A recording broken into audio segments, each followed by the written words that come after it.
Bismillahirrahmanirrahim. Assalamualaikum warahmatullahi wabarakatuh.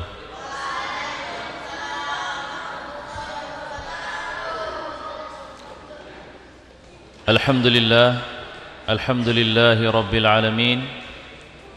Wassalatu wassalamu ala asrafil anbiya'i wal mursalin, Sayyidina wa maulana Muhammadin wa ala alihi wa ashabihi wa man tabi'ahum bi ihsanin ila yaumiddin. Allahumma salli wa sallim wa barik wa an'im ala nabina Muhammadin wa ala alihi wa ashabihi wa man tabi'ahum bi ihsanin ila yaumiddin. Amma ba'd. Kaum muslimin muslimat rahimani wa rahimakumullah. Puji dan syukur kita panjatkan kehadirat Allah Subhanahu wa taala atas segala limpahan nikmat dan karunia-Nya. Pada malam hari ini Allah Subhanahu wa taala mengumpulkan kita di tempat ini dengan tujuan dan maksud untuk mendekatkan diri kepada Allah Jalla Jalaluh, untuk menjadikan wasilah agar dosa-dosa kita diampuni oleh Allah. Allah Subhanahu wa taala memberikan kepada kita kemudahan di dalam menuntut ilmu, melangkahkan kaki dari rumah-rumah kita untuk menuju di antara rumah-rumah Allah, yaitu masjid, di mana Allah Subhanahu wa taala banyak memberikan kebaikan di dalamnya. Allah Subhanahu wa taala memerintahkan kepada kita untuk salat 5 waktu di dalamnya berjamaah. Allah Subhanahu wa taala memerintahkan agar seorang muslim menjaga dirinya dan keluarganya akan salat 5 waktu ini.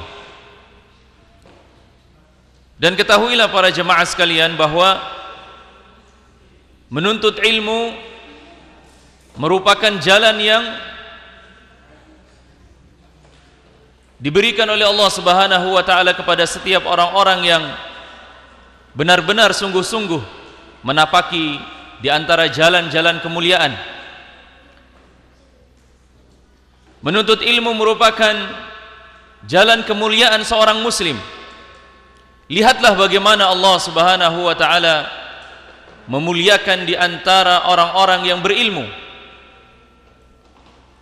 Bahkan Allah Subhanahu wa taala memerintahkan para malaikat untuk menghormati para penuntut ilmu, menghormati santri, para penuntut ilmu. Kata Rasulullah sallallahu alaihi wasallam, "Innal malaikata la tadau ajnihataha li talibil ilmi ridwan bima yatlub." Di dalam riwayat yang lain, ridwan bima yasna'. Sesungguhnya para malaikat meletakkan sayap-sayap mereka di hadapan para penuntut ilmu, menaruh rasa hormat, memberikan penghormatan mereka kepada para penuntut ilmu, kepada para santri. Dan ketahuilah bahwa malaikat tidak meletakkan dan menghormati atau meletakkan sayapnya di hadapan para raja, para pedagang, atau yang selainnya daripada itu. Para malaikat tidak meletakkan sayapnya di hadapan orang-orang yang mengejar dunia. Para malaikat juga tidak meletakkan sayapnya kepada para ahli ibadah, bahkan kepada para mujahid. Tetapi malaikat diperintahkan oleh Allah Subhanahu wa taala untuk mendoakan kebaikan kepada para penuntut ilmu, meletakkan rasa hormat kepada para penuntut ilmu.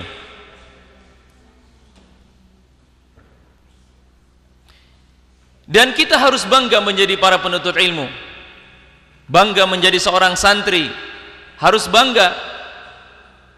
Dan semoga Allah Subhanahu wa taala memberikan keistiqomahan kepada kita, karena jalan hidayah, petunjuk Allah Jalla Jalaluh didapati dari setiap lembaran-lembaran ilmu yang kita catat dan yang kita dengar.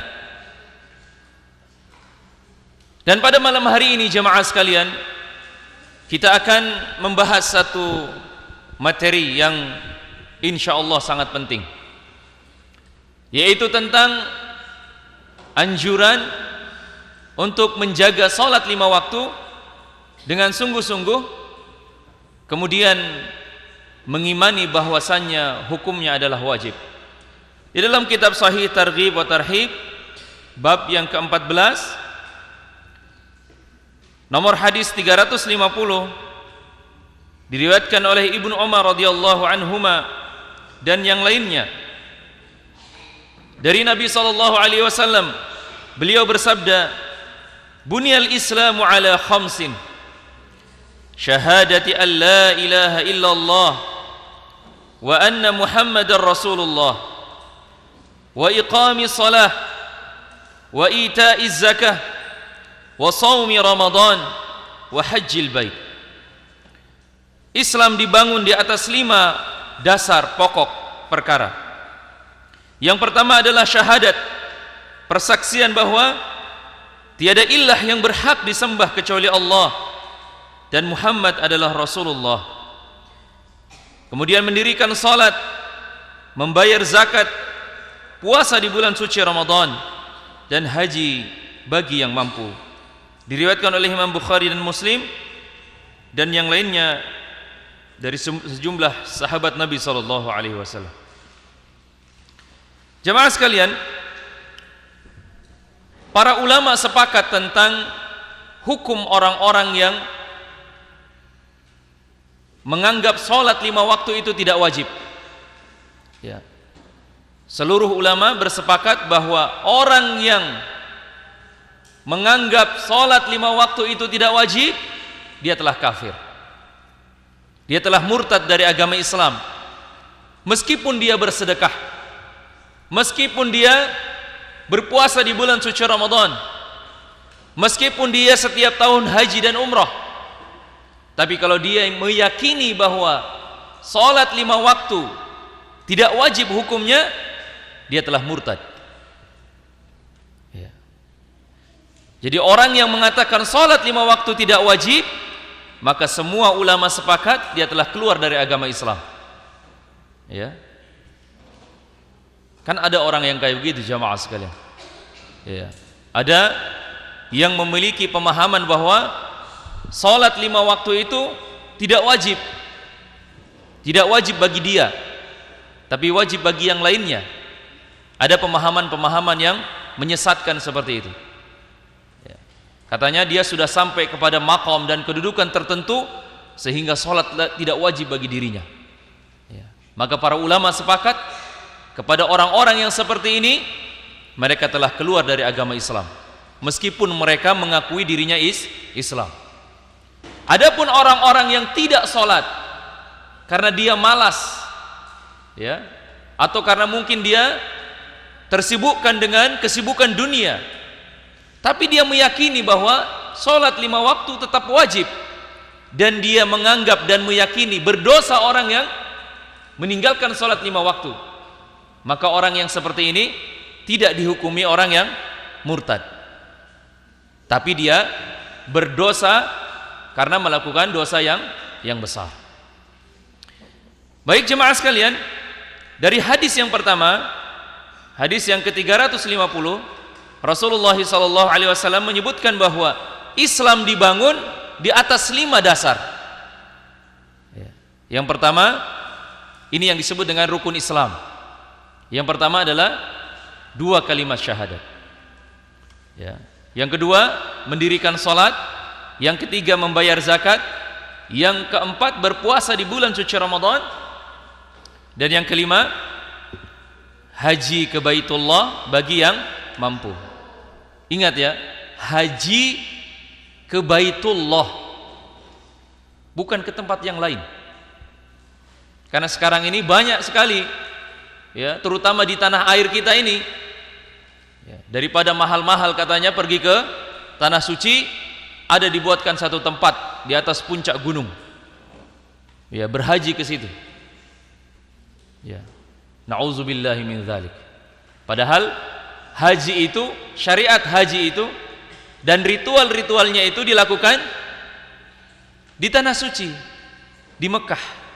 Ya, bukan di gunung, bukan di daerah-daerah tertentu selain ya tanah suci.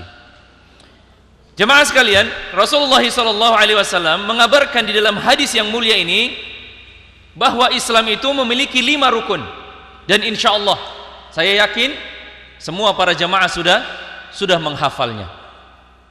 Ya, kebangetan kalau tidak hafal ini. Tapi ada juga jemaah sekalian, anak-anak muda sekarang, ya, anak-anak sekolah yang hidupnya asik dengan media sosial, hidupnya hanya dihabiskan dengan perkara-perkara yang tidak bermanfaat, tidak pernah belajar agama. Ketika ditanya apa rukun Islam, berapa rukun Islam, tidak tahu. Ada yang bilang 6, ada yang bilang tidak tahu. Ya, ada hanya yang senyum-senyum saja. Ya, na'udzubillahi min dzalik jemaah sekalian. Padahal ini merupakan dasar pondasi agama kita ini, memahami daripada rukun Islam.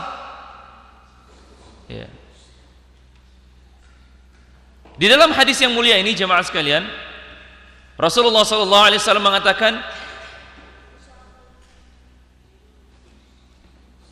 Islam dibangun di atas 5 dasar. Yang pertama, syahadat la ilaha illallah Muhammadu Rasulullah. Dan ini merupakan dasar pokok keimanan seseorang, yaitu syahadat. Kalau seandainya seseorang ada yang naik haji, atau ada yang berpuasa, atau ada yang membayar zakat, atau ada yang mendirikan sholat, tapi dia tidak membaca 2 kalimat syahadat, maka dia belum disebut sebagai orang yang Islam. Tapi ketika seseorang sudah mengucapkan 2 kalimat syahadat, maka dia sudah disebut sebagai orang yang Islam. Pernah terjadi di masa Rasulullah SAW. Orang Badui, dia memperhatikan para sahabat Nabi SAW di kota Madinah.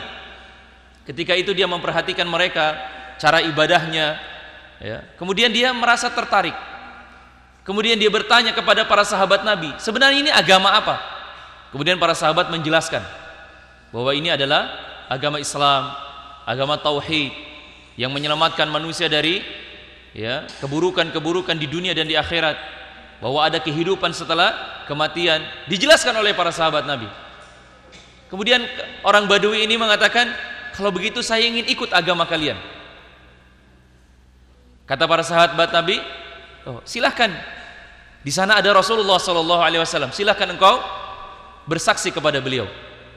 Setelah itu dia datang di hadapan Rasulullah SAW dan mengatakan, wahai Rasulullah, saya ingin masuk agama Islam, agamamu. Kemudian Rasulullah SAW menuntun dia untuk mengucapkan dua kalimat syahadat. Pada saat dia masuk Islam, para sahabat sedang membagikan ghanimah. Apa itu ghanimah? Rampasan perang. Kemudian sahabat itu mengatakan, karena engkau baru masuk Islam, engkau mendapatkan hak dari ghanimah.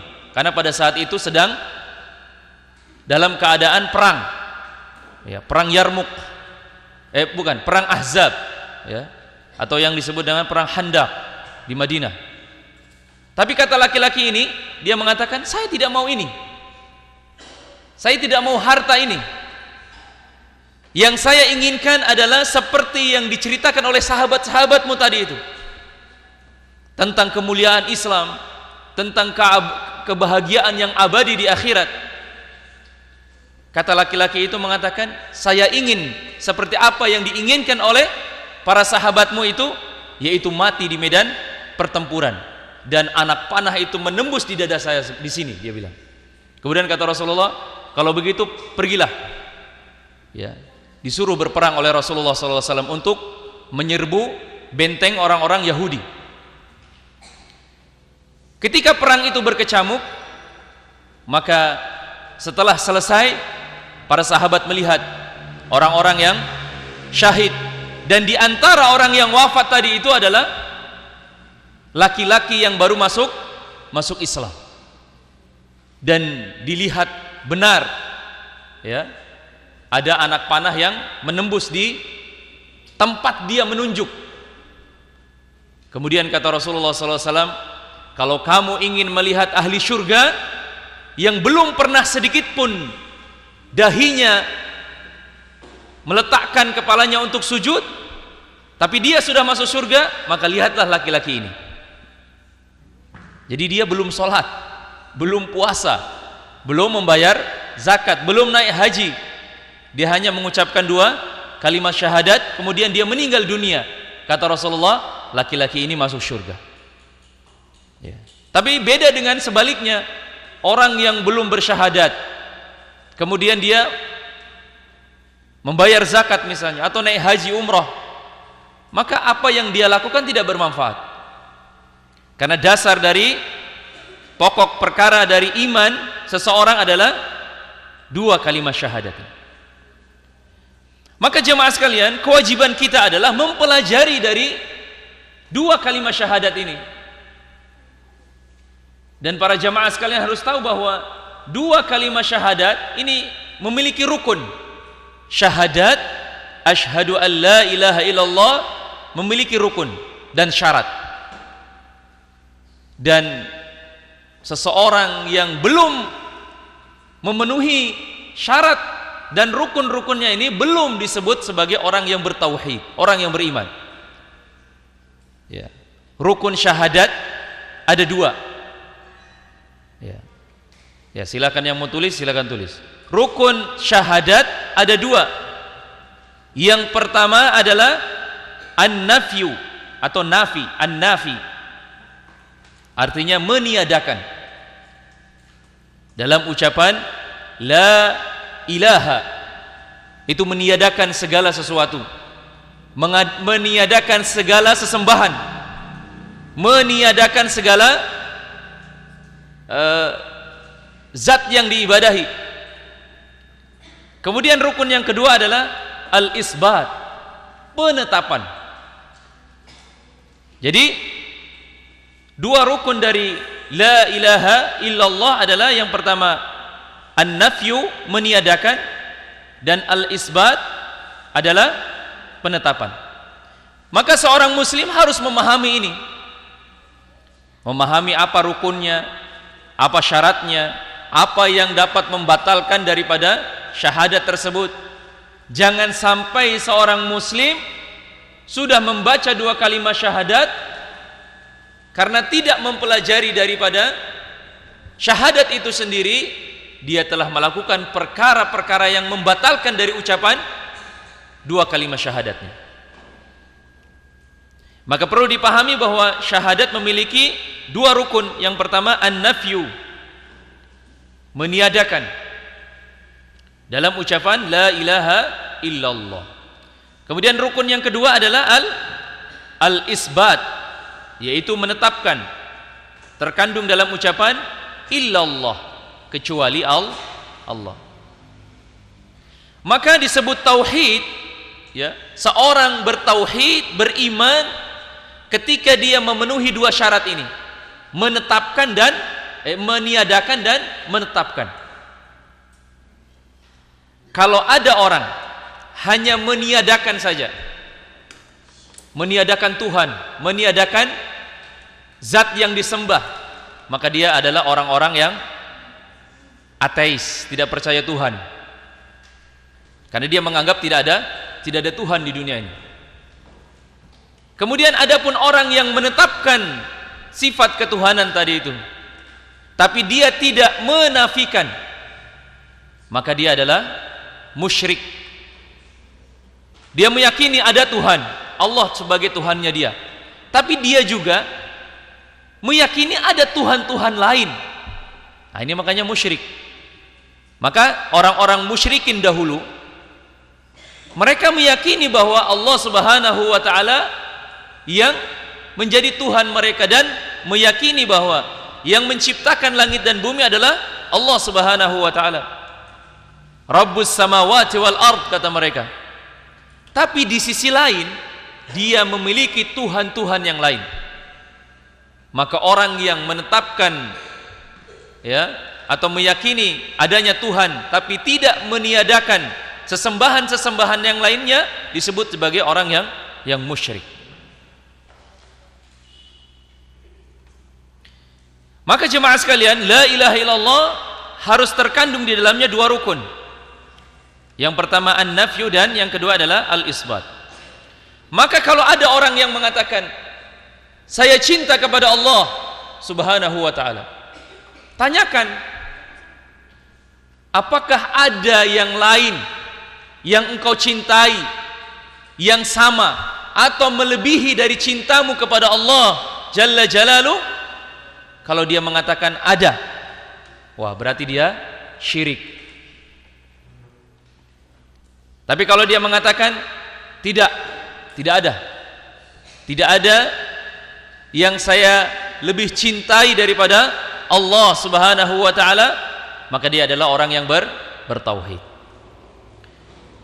Ketika ada orang yang mengatakan saya takut kepada Allah, tapi coba tanyakan, adakah sesuatu yang engkau takuti melebihi atau sama dengan engkau takut kepada Allah? Kalau dia mengatakan tidak ada, hanya Allah yang saya takuti di dunia ini, maka dia adalah orang yang bertauhid. Tapi kalau dia katakan ada yang saya takuti, maka dia telah berbuat kesyirikan. Jika ada orang yang beribadah kepada Allah, saya beribadah kepada Allah, tapi tanyakan kepada dirinya, adakah sesuatu yang engkau ibadahi selain daripada Allah? Seperti misalnya berdoa,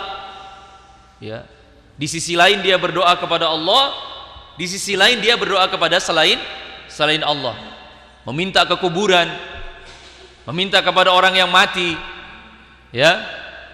meminta kepada pohon-pohon, meminta perlindungan kepada jin misalnya. Maka itu artinya orang tersebut melakukan perbuatan kesyirikan. Dia beribadah kepada Allah, di sisi lain dia juga beribadah kepada selain Allah. Maka orang yang melakukan perkara seperti ini sudah menyalahi daripada rukun dari la ilaha illallah. Karena syarat daripada syahadat tadi itu adalah meniadakan sesembahan. Tidak ada Tuhan di dunia ini illallah, kecuali hanya Allah saja. Makanya kalau mengatakan tidak ada Tuhan di dunia ini, orang ateis, orang ateis atau orang komunis dia. Dan orang Islam menggabungkan antara an-nafyu dan al-isbat, meniadakan sesembahan kecuali hanya satu saja yang diibadahi, yaitu Allah Subhanahu wa taala. Dan para ulama mengatakan bahwa syahadat memiliki syarat. Kalau tadi rukun, yang berikutnya adalah syarat. Tidak disebut orang yang bersyahadat dengan ikhlas, dengan tulus, dengan benar, kalau belum memenuhi 7 dari syarat la ilaha illallah. Apa syaratnya? Yang pertama yaitu ilmu. Yang pertama adalah ilmu, mengetahui, yang meniadakan kebodohan. Jadi dia tahu itu. Ketika dia mengucapkan 2 kalimat syahadat, dia tahu maknanya. Bahwasanya ketika dia mengucapkan asyhadu an la ilaha illallah, dia berkonsekuensi untuk meninggalkan segala sesembahan kecuali hanya Allah saja. Karena kebanyakan orang ini kan beragama karena turun temurun. Orang tuanya muslim, anaknya juga muslim. Dia tidak paham apa itu la ilaha illallah. La ilaha illallah, tidak ada Tuhan selain Allah. Tapi makna yang sebenarnya yang tersirat adalah bahwa ketika seseorang meyakini, mengetahui bahwa syahadat itu memiliki konsekuensi, bahwa dia harus meyakini satu-satunya zat yang disembah hanya Allah Subhanahu wa taala dan meniadakan seluruh sesembahan kecuali hanya kepada Allah Subhanahu wa taala. Berdoa, meminta hanya kepada Allah. Bersujud, menyembah hanya kepada Allah. Memohon perlindungan hanya kepada Allah. Kita takut hanya kepada Allah Subhanahu wa taala. Karena banyak di akhir-akhir ini orang-orang yang muslim, dia mengatakan bahwa Allah adalah Tuhanku, tapi di sisi lain dia minta pertolongan kepada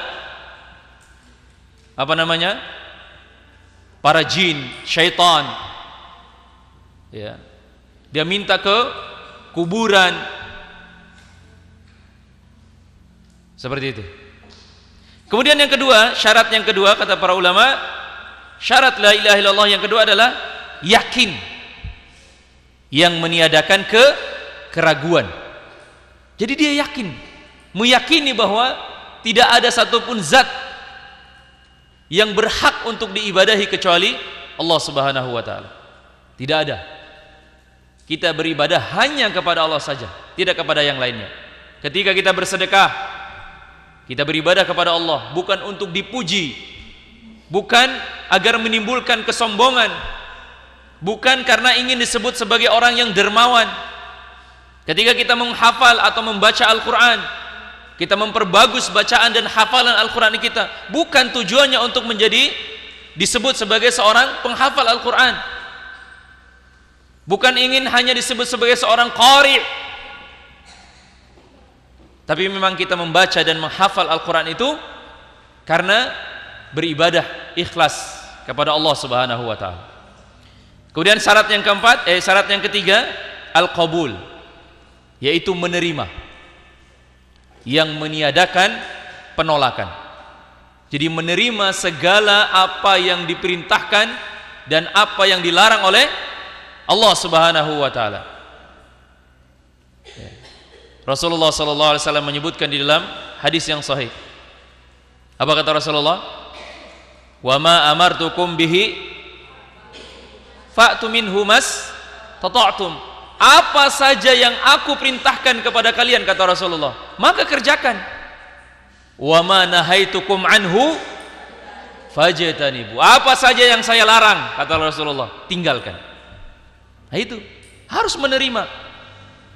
Mengakui dirinya seorang muslim, wajib sholat 5 waktu, terima konsekuensinya. Mengaku diri orang yang bertauhid, maka harus meninggalkan segala sesembahan yang selain Allah. Itu konsekuensinya, harus menerima. Tapi kayaknya berat, karena ini sudah merupakan kebiasaan adat istiadat. Tidak ada kata-kata seperti itu. Kita wajib menerima, ya. Apapun yang diperintahkan oleh Allah, apapun yang dilarang oleh Allah Subhanahu wa taala, kita harus taat, menerima. Kemudian yang keempat, syaratnya adalah al-inqiyad, patuh, yang meniadakan peninggalan syariat. Jadi kita patuh terhadap syariat yang sudah ditetapkan oleh Allah Subhanahu wa taala. Yang kelima adalah al-ikhlas, dan meninggalkan daripada kesyirikan-kesyirikan. Dan yang ketujuh adalah as-sidq, yaitu jujur, yang meniadakan kedustaan. Kalau lisan kita mengucapkan asyhadu an la ilaha illallah, maka hati kita juga harus menerima, ya, tidak ada penolakan bahwa satu-satunya zat yang berhak diibadahi adalah Allah Jalla Jalaluh. Kemudian yang terakhir, yang ketujuh adalah al-mahabbah, kecintaan, ya, cinta kepada Allah Subhanahu wa taala, cinta kepada kalimat la ilaha illallah. Kalau ada orang yang menistakan kalimat la ilaha illallah, kita wajib membelanya karena kita cinta kepadanya. Jadi jamaah sekalian, kita hidup dengan kalimat la ilaha illallah, mempertahankannya, ya, menjaga dari kemuliaannya, karena seseorang tidak akan bisa selamat di dunia dan di akhirat kecuali kita harus menempuh jalan-jalan dari Allah Subhanahu wa taala, istiqamah di atas la ilaha illallah. Baik jemaah sekalian, di dalam hadis yang mulia yang kita bahas ini, perintah selanjutnya adalah wa iqamis shalah, mendirikan salat. Allah Subhanahu wa taala memerintahkan kepada kita dan kepada keluarga kita. Allah mengatakan wa'mur, perintahkan kepada keluargamu, wa'mur ahlaka bis shalah wastabir 'alaiha, perintahkan kepada keluargamu untuk salat dan bersabarlah di atas tersebut. Sabar. Ya. Karena orang-orang yang meninggalkan salat 5 waktu mendapatkan ancaman dari Rasulullah sallallahu alaihi wasallam. Barang siapa yang meninggalkan salat karena kesibukan dunia, karena segala urusan, karena memang dia malas, Rasul mengatakan kelak dia akan dibangkitkan oleh Allah Subhanahu wa taala pada hari kiamat bersama Fir'aun, bersama Qarun, bersama Haman dan Ubay ibni Khalaf. Fir'aun itu di mana? Orang kafir dia. Orang kafir itu letaknya nanti di akhirat di neraka. Dan kita tidak mau bersama mereka. Kita ingin bersama Rasulullah SAW dan orang-orang yang saleh. Ya. Di sisi Rasulullah SAW di surga dan berjumpa dengan Allah Subhanahu wa taala yang selama ini kita sembah dan ibadahi. Ya. Dijamin itu. Bahkan disebutkan dalam sebuah hadis, siapa yang mengucapkan la ilaha illallah ikhlas dari hatinya, dakhalal jannah, dia akan masuk surga. Ya. Maka jemaah sekalian, ya, seorang muslim yang sudah mengucapkan 2 kalimat syahadat kemudian sudah balik, maka dia diwajibkan untuk sholat 5 waktu. Bagi laki-laki, sholat 5 waktu di masjid wajib hukumnya, ya.